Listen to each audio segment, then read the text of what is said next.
குளிர் மேலிடும் பருவத்தினில் இவ்விதம் வெப்பத்தணலில் குளிர் காய்வதை விரும்பாதவர் யார்? இந்த சுள்ளிகளை திரட்டவும் பிரட்டவும் எத்தனை நேரம் ஆகின்றது உணரவே இயலாது. இந்த சுள்ளிகள் தீயில் எரிந்து வெப்பத்தினை வெளிப்படுத்தும். பிறகு சாம்பலாய் உதிரும்.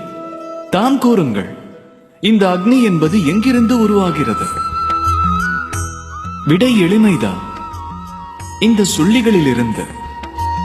அப்படியெனில் இந்த வெப்பம் எதிலிருந்து உருவாகிறது?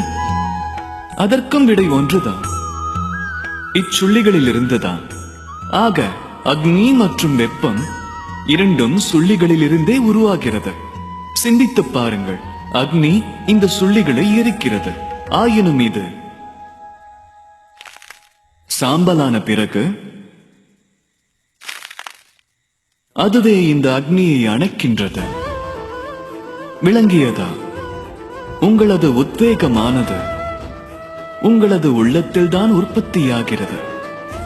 அந்த உத்வேகத்தை உருக்குலைக்கும் எண்ணமும் உங்களது உள்ளத்தின் எண்ண அலைகளில் தான் உருப்பெறுகிறது. ஆகையால் உங்கள் உள்ளத்தின் பிரகாசத்தால் சிருஷ்டியை ஒளிபெற செய்ய விருப்பமா, அல்லது உங்கள் உள்ளத்தில் இருளுக்கு பிறப்பளித்து சிருஷ்டி அதனில் அந்தகாரத்தை பரப்புவீர்களா? முடிவெடுக்க வேண்டியது தாமே ஆகும். ராதா ராதா.